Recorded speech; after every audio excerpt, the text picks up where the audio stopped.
Hey guys, तो जैसा कि आपको पता ही होगा कुछ महीने पहले ही जेम्स गन ने डीसी के नए प्रोजेक्ट्स अनाउंस किए थे, जिसमें द अथॉरिटी का नाम भी शामिल था, जो कि मुझे काफ़ी ज़्यादा पसंद आया क्योंकि द अथॉरिटी बाकी सभी सुपर हीरो टीम से अलग है। ये किसी भी नियम और लॉज को नहीं मानती और अपने अनुसार काम को पूरा करती है, चाहे कुछ भी हो जाए। ये अपने काम को पूरा करने के लिए किसी भी हद तक जा सकती है, यानी कि तुम इसे अवेंजर्स, जस्टिस लीग और द बॉयज़ का एक मिक्स वर्जन बोलो तो ज़्यादा गलत नहीं होगा। और इस वीडियो में मैं आपको द अथॉरिटी के बारे में थोड़ी बहुत जानकारी देने की कोशिश करूंगा। तो फिर शुरू करते हैं बिना किसी देरी के।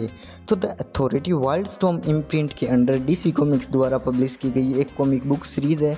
इसे सबसे पहले 1999 में वारेन एलिस व ब्रायन हिच ने क्रिएट किया था। द अथॉरिटी असल में एलिस द्वारा ही बनाई गई 1992 की स्टॉर्मवॉच कॉमिक बुक सीरीज का ही एक कंटिन्यूएशन है, यानी कि हमें जो अथॉरिटी के सुपर हीरोज हैं उनका ओरिजिन असल में स्टॉर्मवॉच कॉमिक्स में ही देखने को मिला था। तो अब हम बात करते हैं द अथॉरिटी के कुछ मेंबर या सुपर हीरोज का, जिसमें सबसे पहला नाम है जेनिस स्पार्क्स का। इसे spirit of the 20th century भी कहते हैं। यह इस ग्रुप की लीडर और फाउंडर होती है। इसका first appearance Stormwatch comic book series के वॉल्यूम 2 के इश्यू नंबर 37 में हुआ था। जेनी की सबसे बड़ी पावर है इलेक्ट्रिसिटी मैनिपुलेशन, जिससे ये किसी भी इलेक्ट्रॉनिक डिवाइस को, यहाँ तक कि ह्यूमन ब्रेन की इलेक्ट्रॉनिक वेव को भी मैनिपुलेट कर सकती है। साथ ही ये अपनी बॉडी को इलेक्ट्रिसिटी में बदलकर कहीं भी ट्रेवल भी कर सकती है। बात करते हैं द अथॉरिटी के अगले मेंबर की, जो कि द अथॉरिटी का सबसे पावरफुल मेंबर है। यह है अपोलो द सन गॉड।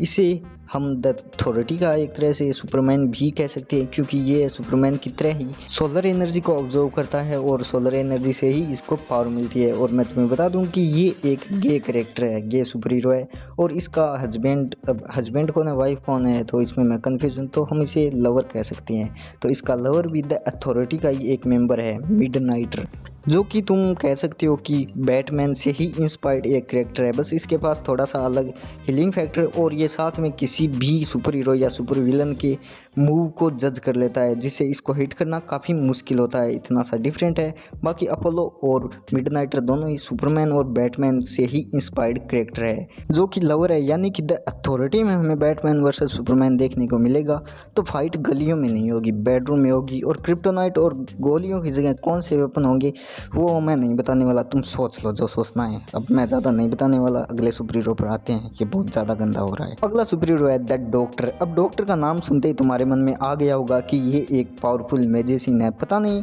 जादूगरों और डॉक्टरों का क्या कनेक्शन है, रियल लाइफ में तो कुछ होता नहीं, कॉमिक्स में डॉक्टर लगते ही जादूगर बस। और इन सभी जादूगरों की पावर तो सिमिलर ही होती है, जैसे कि इल्यूजन हो गया, telepathy, mind control, trance manipulation है, ऐसा इत्यादि और कई सारी है। अगले सुपर हीरो पर आते हैं, जो कि है सेकंड इंजीनियर। तो ये मोहतरमा है एंजिला स्पीका। अब इसका उच्चारण मुझे नहीं पता सही है या गलत, मुझे इतनी ज़्यादा इंग्लिश नहीं आती।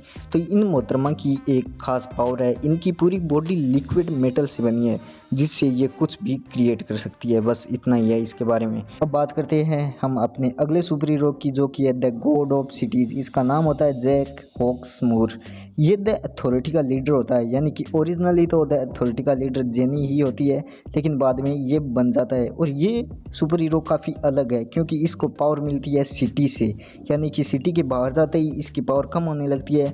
और दूर दूर तक अगर कोई शहर नहीं है तो ये भाई साहब मर भी सकते हैं। मतलब काफ़ी अनोखी इनकी पावर है। तो अब हम बात करते हैं अपने अगले सुपर हीरो की, जो कि है स्विफ्ट। ये मोहतरमा असल में हॉक वुमन का ही एक वेरिएंट है, या फिर कह सकते हो इंस्पायर्ड है उससे ही। इसके पास बस पंख होते हैं, जिससे ये बहुत ही तेज़ गति से उड़ सकती है, यहाँ तक कि किसी भी सुपर स्पीड को भी ये सरपास कर सकती है। इतनी ज़्यादा स्पीड है इसके पास। बाकी सभी सुपर हीरोज़ के पास नॉर्मल सुपर ह्यूमन स्ट्रेंथ वगैरह वाली पावर तो होती है, जो कि इसके पास ही है। तो बस यार इस वीडियो को यहीं पर समाप्त करते हैं, क्योंकि अब मुझे जीके भी पढ़ना है। तुम्हें पता ही है सरकारी नौकरी भी तो चाहिए, उसके बिना भी काम नहीं चलता।